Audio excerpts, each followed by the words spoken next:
Regardez la vie des diocèses avec la Mutuelle Saint-Martin.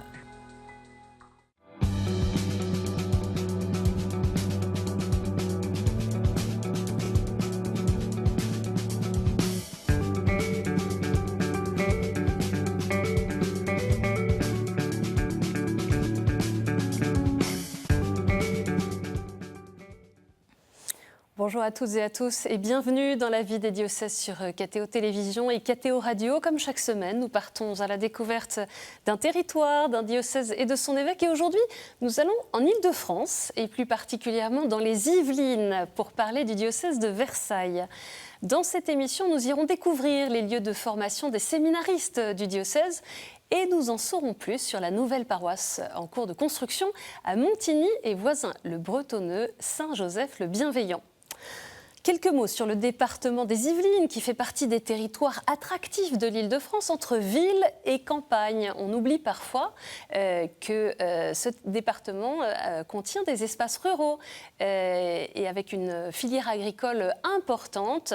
On a également dans ce territoire des pôles économiques majeurs comme Saint-Quentin en Yvelines. La population est ainsi une des plus jeunes et des plus diplômées de France métropolitaine. C'est aussi une terre de hauts lieux touristiques, parmi lesquels le château de Versailles est sans nul doute le plus célèbre. Et pour parler du diocèse de Versailles, je reçois pour la première fois son évêque, Monseigneur Luc Crépy, pour la première fois depuis votre installation comme évêque de Versailles. Bienvenue, Monseigneur Crépy. Merci, bienvenue dans le diocèse de Versailles. On va découvrir, on va le parcourir avec vous. Je viens de donner quelques éléments sur le territoire du département des Yvelines. Comment est-ce que vous pourriez nous présenter le diocèse de Versailles en quelques mots ? Je reprendrai un peu ce que vous avez dit, c'est-à-dire le diocèse de Versailles, les Yvelines, c'est un diocèse très diversifié. Les gens des Yvelines disent souvent c'est une petite France, il ne manque que la mer. Mais vous avez de fait une partie rurale, vous l'évoquez, qui est importante. On connaît moins, c'est vrai. On connaît moins, et du coup avec des problématiques de travail avec les agriculteurs, de l'église dans le monde rural. Vous avez une partie avec les villes, je pourrais dire, historiques. Versailles, Saint-Germain, Rambouillet. Vous avez une partie avec, au bord de Seine, il y a encore des industries importantes, entre autres des industries automobiles, avec des villes où il y a plutôt des paroisses populaires, comme Atrappes, les Mureaux, Sartrouville. Vous avez aussi une ville nouvelle, avec Saint-Quentin en Yvelines, donc une ville qui est sortie de terre. Et puis vous avez, je dirais, un paysage de villes de régions parisiennes avec des villes de taille très différentes. Donc en fait, quand vous vous promenez dans le diocèse, vous avez des communautés très différentes. Quelques points de repère sur votre parcours, Monseigneur Luc Crépy. Vous êtes évêque de Versailles depuis 2021, né en 1958 à Lille, dans les Hauts-de-France. Vous avez été ordonné prêtre en 1989 pour la congrégation de Jésus et Marie mieux connue sous le nom des Eudistes. Parmi vos différentes missions, je mentionne le fait que vous avez été recteur du séminaire interdiocésain d'Orléans de 2007 à 2012 et évêque du Puy-en-Velay de 2015 à 2021. J'espère que tout est bon. Les renseignements sont exacts. C'est parfait. Votre devise épiscopale, elle vient du psaume 37, « Trouve ta joie dans le Seigneur ». Je commence par cette question toute simple. Quelles sont vos sources de joie aujourd'hui, Monseigneur Luc Crépy ? Je dirais mes principales sources de joie comme évêque, c'est quand je vais rencontrer ceux et celles pour lesquels je suis envoyé comme évêque.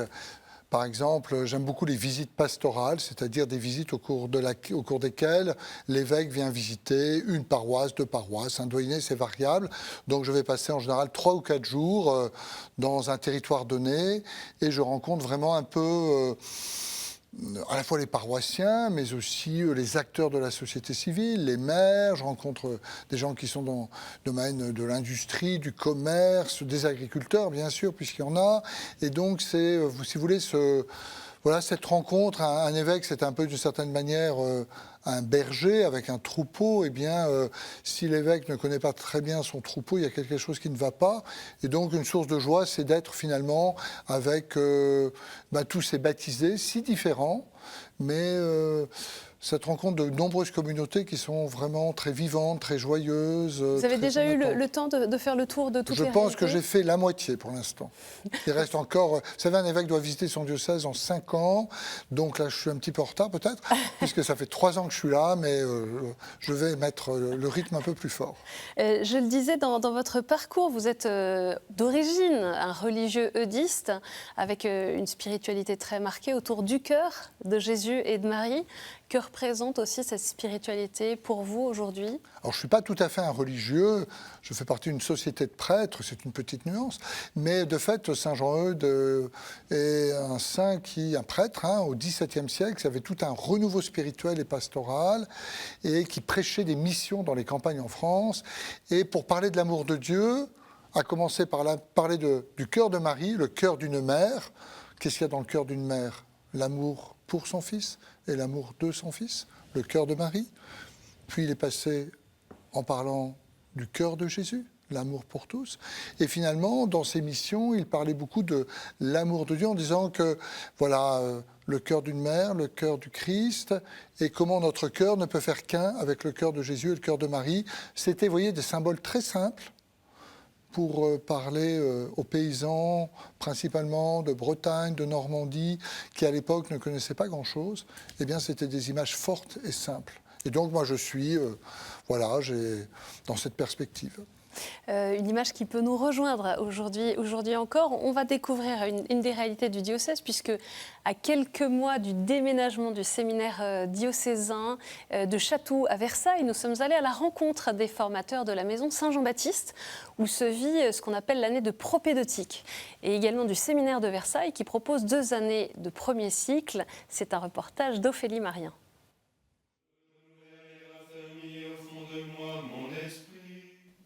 C'est l'heure des laudes à la maison Saint-Jean-Baptiste à Versailles. 11 jeunes hommes se posant la question de devenir prêtres y vivent une année de propédeutique. Une année de fondation spirituelle et de discernement, existant à Versailles depuis 2002, qui est devenue obligatoire pour tous les séminaristes. Mais qu'est-ce qu'on y fait? Le quotidien, c'est la vie fraternelle, avec tous les services de la vie de la maison, parce qu'on n'a pas de personnel ici, tout se fait, le ménage, la cuisine, etc. La vie fraternelle qui est assez joyeuse, mais aussi des temps de solitude. C'est important qu'ils puissent prier, lire, et je leur dis toujours, même si vous ne rentrez pas au séminaire, cette année, ce ne sera pas une année perdue. Ils grandissent humainement, ils grandissent spirituellement, ils se sentent plus libres. En fait, c'est une école de la liberté. Pour ceux qui décident ensuite d'entrer au séminaire, viennent alors 2 années de premier cycle. Ils sont actuellement 7 dans le séminaire de Versailles, situé à Chatou pour encore quelques mois. Dans notre cadre de formation, eh bien, on externalise ce second cycle pour qu'on puisse avoir de la diversité et qu'on puisse aussi avoir de la diversité pédagogique dans des séminaires variés selon le profil des candidats, soit des séminaires universitaires, soit des séminaires qui sont plus avec une pédagogie pastorale, soit des séminaires au contraire qui sont à l'étranger, comme à Rome par exemple. Béatrice Lugagne Delpont, enseignante en philosophie et tutrice, fait partie du conseil du séminaire en charge du discernement vocationnel des séminaristes. Elle est présente 2 jours par semaine au séminaire. Dans la formation, ce qui est important, c'est la dimension intellectuelle, c'est la dimension spirituelle, la dimension apostolique, mais aussi la dimension humaine. Et cette dimension humaine, ça suppose aussi, pour les aider à discerner, de vivre, de partager des temps avec eux. Et donc j'assiste aux offices avec eux, je partage les repas avec eux, nous faisons la vaisselle ensemble. Et c'est dans le partage de ces tâches de quotidien que la vraie patte humaine se révèle aussi. Et donc c'est important pour moi de vivre ces moments avec eux. Ça participe du discernement à la formation humaine. Ce discernement, c'est un discernement pour les conseiller, les accompagner, pour être des figures d'autorité, mais au sens étymologique du terme, c'est-à-dire auctoritas en latin, c'est augmenter, c'est faire croître. Et le but, c'est d'avancer ensemble dans ce chemin de croissance. En 20 ans, une 50aine de prêtres ont été ordonnés pour le diocèse de Versailles. Dès janvier 2025, les séminaristes emménageront à Versailles, au cœur du centre Ozanam, pour continuer leur formation dans les meilleures conditions possibles. On vient de passer du temps avec ces formateurs de séminaristes. La formation dans les séminaires en Ile-de-France, elle se vit de différentes façons. Pourquoi est-ce qu'à Versailles, il y a eu ce choix d'un séminaire particulier ? Eh bien, dans le diocèse de Versailles, on a la chance d'avoir bon nombre de vocations depuis de nombreuses années. Et donc, mon prédécesseur et moi, je vais dans le même sens. Nous avons fait le choix d'offrir à ces jeunes qui se présentent pour devenir prêtres, de pouvoir prendre ce temps de discernement qu'est l'année propédeutique. Cette année propédeutique, d'ailleurs, est ouverte à d'autres jeunes d'autres diocèses. Puis, il y a ce temps de premier cycle, c'est-à-dire 2 années, où les séminaristes étudient ensemble.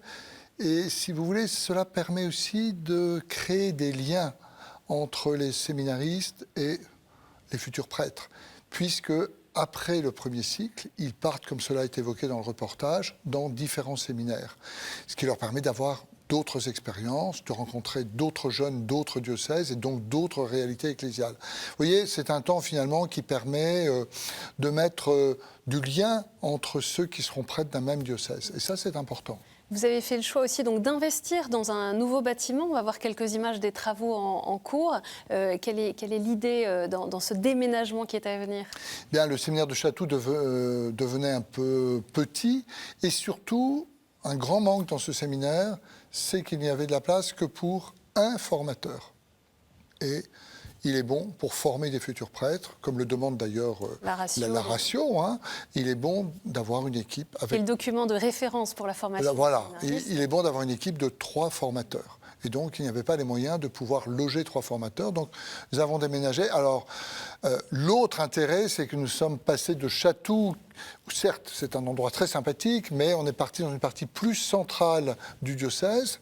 Et donc, là, les séminaristes qui, le week-end, partent en paroisse, ce sera plus facile aussi d'aller à droite, à gauche. Vous le disiez, Monseigneur Luc Répy, c'est un diocèse avec un nombre important de prêtres. Comment faire le lien entre ces différentes générations, ces histoires peut-être spirituelles et ecclésiales variées dans un presbytérium aussi nombreux ? Alors, de fait, c'est un presbytérium important, mais les générations, je pense, à travers justement cette formation dont nous venons de parler, voilà, entre eux, les prêtres se connaissent, et nous sommes assez attentifs pendant les 10 premières années du ministère de faire en sorte que ces différentes générations se rencontrent. Il y a quelque chose pour les premières années, mais après, première, troisième année, troisième, 10e année, et donc au fil de ces années, il y a des rencontres très régulières chaque année, plus des rencontres très régulières du presbytérium. Avec un souci, moi j'ai un souci aussi de permettre aux prêtres de vraiment se rencontrer, de vivre des temps forts. Par exemple, il y a un an, nous avons été à Marseille avec une centaine de prêtres. Eh bien, à la fois un temps spirituel, un temps de détente, un temps de découverte du diocèse de Marseille. Quand vous vivez pendant 3-4 jours à 100 prêtres, si je puis dire, jeunes, vieux, de sensibilités un peu diverses, de toute génération, là il se passe quelque chose. Et vous voyez, pour la fraternité entre les prêtres, eh bien, il se passe quelque chose. On va aller maintenant à Montigny-le-Bretonneux et Voisins-le-Bretonneux, où les 3 petites églises de village ne suffisaient plus pour rassembler la communauté paroissiale comptant entre 900 et 1000 paroissiens réguliers chaque dimanche. L'église Saint-Joseph-le-Bienveillant, qui comptera 800 places, et le centre paroissial attenant en cours de construction leur permettront de prier ensemble et de se réunir lors de grandes fêtes, mais aussi d'offrir le témoignage d'une foi vivante dans un quartier en construction, le quartier de la Remise. Pour la paroisse, il y avait un vrai besoin déjà pour l'unité de la paroisse, parce que là aujourd'hui on était éclatés sur 3 petits clochers, ce qui ne favorise pas un esprit d'unité, et également une dispersion dans les lieux. Donc là, cette église, c'est un lieu de prière, un lieu de célébration, mais c'est aussi un centre de vie paroissiale. Donc tous les services, toute cette dynamique missionnaire de service, de charité, d'accueil va se vivre sur un lieu unique. Et on est convaincu que ça va avoir un effet d'amplification, de dynamisation de toute la communauté paroissiale. Il y a non seulement une certaine fierté, une certaine joie de construire cette église, de bâtir ensemble, mais il y a aussi, vous voyez, cet élan, ce désir vraiment que ça ne soit pas une église refuge pour quelques-uns, mais un oasis accessible à tous. Donc on va avoir les moyens de réunir toutes les familles, par exemple, qui viennent au catéchisme, d'avoir des temps forts avec eux, avec des temps de convivialité. On va avoir une cuisine qui va favoriser ces temps de convivialité. Donc toutes ces salles de réunion va nous permettre en fait d'être beaucoup plus créatifs. On construit une église parce qu'on croit que cette foi va se transmettre, parce qu'on veut la transmettre. Donc c'est vraiment un cadeau, je dirais, un cadeau, un don pour ceux d'aujourd'hui, pour tous les habitants, parce que l'église, c'est toujours pour tous. Et c'est aussi un don, un cadeau, un témoignage offert aux générations à venir. C'est assez réjouissant dans un diocèse comme le vôtre, avec des territoires variés, de voir qu'on a besoin de construire de nouveaux lieux de culte. Oui, c'est vraiment un signe d'espérance. Enfin, ça dit quelque chose de la vitalité de l'Église. Construire aujourd'hui une Église, eh bien, je pense que pour beaucoup de personnes, ça veut dire qu'il y a des attentes. Ça veut dire qu'il y a une génération aujourd'hui qui va voir la construction d'une église. Ce n'est pas le cas de beaucoup. Hein. Et donc, moi, je rends grâce vraiment au Seigneur pour cette vitalité qui se trouve dans cette ville nouvelle de Saint-Quentin en Yvelines, avec, de fait, des populations nouvelles qui s'installent. L'église est dans un quartier tout nouveau. Donc, intéressant. On construit un nouveau quartier, on construit aussi une église. Vous voyez, c'est vraiment un signe. Et je dirais... c'est, je crois, un signe très missionnaire. Voilà. Il y a quelque chose qui se passe dans cette église, un peu surprenante d'ailleurs. On l'a vu dans ces deux reportages, des femmes engagées, formées. Vous êtes aussi dans un diocèse où les laïcs prennent leur place. Il y a d'ailleurs des laïcs aussi dans le conseil épiscopal. Oui, tout à fait. Eh bien, les laïcs ont une grande place dans le diocèse. Beaucoup de services diocésains sont animés par des laïcs et en particulier par des femmes. Dans le conseil épiscopal, il y a aussi la présence d'un certain nombre de femmes qui sont responsables de différentes activités dans le diocèse. Beaucoup qui sont formés en théologie. Et qui sont formés en théologie. On a la chance d'avoir aussi la proximité de plusieurs lieux de formation, en particulier sur Paris. On a aussi un service diocésain de formation très dynamique. Et je pense que la vie de l'Église, c'est la vie de tous les baptisés. Et le dynamisme d'un diocèse, c'est aussi comment chaque baptisé peut prendre sa part. Et ceux et celles qui ont la chance de pouvoir se former, creuser leur foi, approfondir et en témoigner après, eh bien, c'est ça aussi qui construit l'Église. La pastorale dans le diocèse de Versailles, c'est aussi être présent dans les quartiers qu'on appelle maintenant les quartiers populaires. Nous étions catéo présents pour un week-end des jeunes pop il y a quelques semaines. Comment se vit cette pastorale dans des quartiers qui peuvent être parfois difficiles au quotidien, mais il y a aussi une vraie envie d'exprimer sa foi, de pouvoir vivre la fraternité? Alors, de fait, nous avons plusieurs villes où il y a vraiment des paroisses populaires, qui sont des paroisses extrêmement dynamiques. D'abord marquées par une, je dirais, pluriculturalité, c'est-à-dire il y a des paroisses où il y a 25, 30 nationalités, des paroisses aussi très jeunes. Des jeunes aussi qui cherchent, dans ce week-end par exemple, Jeune Pop, il y avait aussi le souci d'approfondir leur foi. C'est dans des villes où il y a le dialogue entre chrétiens et musulmans.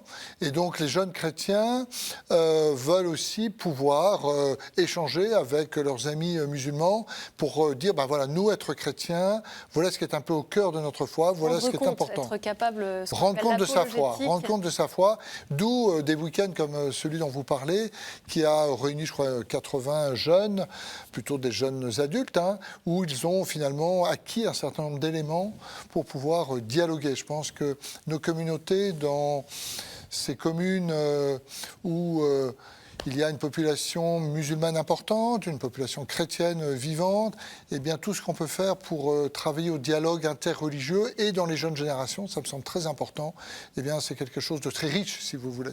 Alors on l'a vu ces derniers mois, les banlieues malheureusement peuvent s'embraser rapidement. Comment est-ce que vous, comme évêque de ce diocèse, vous vivez au quotidien ce dialogue interreligieux avec d'autres responsables de différentes religions? Eh bien, il y a des rencontres, je dirais, au niveau départemental, vous voyez, où il y a pas mal de rencontres entre principalement musulmans, juifs et chrétiens.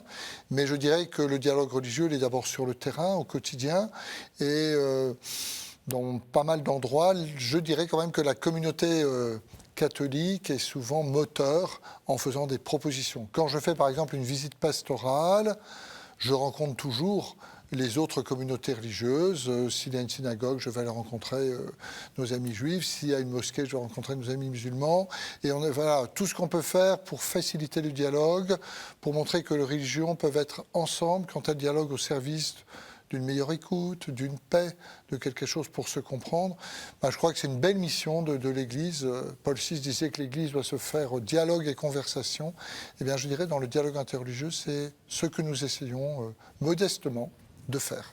Monseigneur Luc Répier, je vous propose de passer dans la dernière séquence de cette émission, les questions de terrain.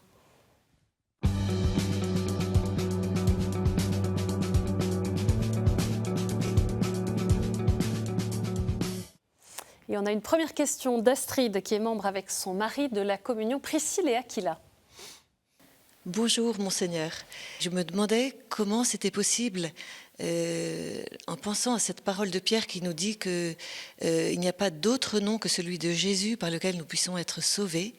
Comment pouvons-nous déjà ranimer notre cœur pour être sûrs de cette vérité qui nous anime et que nous vivons déjà? Et comment faire pour l'annoncer à ceux qui n'en ont jamais entendu parler? Bien, peut-être deux éléments pour répondre à cette question. D'abord, je crois notre témoignage personnel, c'est-à-dire notre manière de vivre l'Évangile. Être chrétien, c'est apprendre à aimer comme Jésus nous a aimés. Et c'est ce petit comme qui me semble très important. Comment dans ma vie j'essaye d'orienter ma manière d'être avec les autres, de dialoguer, d'avoir le souci aussi des autres. Je veux dire un témoignage qui n'est pas obligatoirement parlé mais vécu. Et après, je pense qu'il faut le deuxième aspect de ce témoignage, c'est-à-dire comment je suis capable de rendre compte de ma foi. C'est ce dont nous parlions tout à l'heure avec ces jeunes des quartiers populaires, comment dans le dialogue interreligieux, on peut aussi rendre compte de notre foi. Et puis pour la flamme intérieure, bien, je crois que c'est au sein d'une communauté chrétienne où on partage la prière, on partage l'écoute de la parole de Dieu, on célèbre aussi le Christ ressuscité, que l'on peut entretenir la flamme intérieure. On a une autre question d'Alain qui est brancardier à Lourdes depuis 1956. Bonjour Monseigneur. Comment voyez-vous les fruits des pèlerinages à Lourdes pour la vie du diocèse, pour la vie de la pastorale de la santé et celle des jeunes qui ont été très nombreux cette année comme hospitaliers et brancardiers? Oui, cette année, il y avait 2000 pèlerins pour le diocèse de Versailles à Lourdes, et il y avait sur ces 2000 pèlerins 200 lycéens qui avaient rejoint l'hospitalité et qui étaient donc au service de toutes les personnes malades, les personnes âgées, et qui ont finalement découvert de manière très concrète, très précise, qu'est-ce que c'est qu'être au service. Et je crois que c'est une expérience qui les marque profondément. Là aussi, on découvre que la foi chrétienne, c'est être à l'écoute et au service des autres. Et Lourdes, il n'y a pas, je crois, de meilleur lieu dans l'expérience que nous pouvons faire ici en France pour savoir que ceux qui sont au premier rang, ce sont justement les personnes malades, les personnes âgées, les personnes fragiles, et que ces jeunes se disent « nous allons être au service de toutes ces personnes-là ». Je pense que c'est très fondateur dans la vie d'un jeune.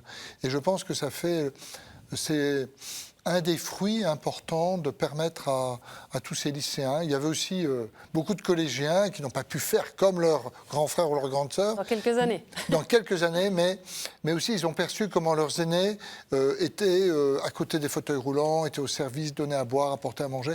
Et je pense que ça, c'est un vrai témoignage. On écoute maintenant Madeleine de la paroisse Saint-Michel à Versailles. Bonjour Monseigneur. Pouvez-vous me dire comment actuellement les jeunes répondent à l'appel de Dieu? Est-ce plus difficile maintenant qu'avant? N'avons-nous pas l'impression qu'un profond réveil chrétien se laisse deviner ou manifester en nombre et en ferveur chez les jeunes? Bien, je peux vous faire part d'une expérience récente. Le 18 et 19 mai, donc très récemment, il y a eu la confirmation sur le diocèse d'environ 350 adultes. Et parmi ces adultes, il y a beaucoup de jeunes. des jeunes adultes, disons 18-30 ans. Et quand je les rencontre, je les ai rencontrés avant les célébrations, bien sûr, et je trouve chez eux beaucoup de questions, une grande soif, une attente, trouver du sens dans leur vie. Une fraîcheur, ils ont été touchés par l'Évangile, touchés par l'Esprit Saint. Et de fait, on a un renouveau pas que dans le diocèse de Versailles, dans beaucoup d'autres diocèses, au niveau du catéchuménat, aussi bien les collégiens, les lycéens, les jeunes adultes et les adultes. Et je veux dire, il y a un souffle nouveau dans tous ces jeunes qui est, je crois, porteur d'espérance, porteur de joie, qui finalement nous invite à être à leur écoute et qui vont, je pense, renouveler un peu nos communautés. L'émission est déjà terminée, mais je voudrais juste que vous nous donniez peut-être un rendez-vous en 2025 pour la préparation du jubilé. Quel est le grand rendez-vous de cette année 2025 ? Nous aurons un grand rassemblement diocésain le jour de l'Ascension en 2025. À Janville, si j'ai bien noté. Très bien. Alors, on peut noter ça sur nos agendas. Merci beaucoup, Monseigneur Luc Crépy. Merci à vous. D'être venu sur le plateau de la vie des diocèses pour la première fois comme évêque de Versailles. Pour en savoir plus sur ce diocèse, rendez-vous sur le site internet catholique78.fr. Cette émission est bien sûr à retrouver sur kto.tv.com. Merci à chacun d'entre vous pour votre fidélité et je vous donne rendez-vous la semaine prochaine.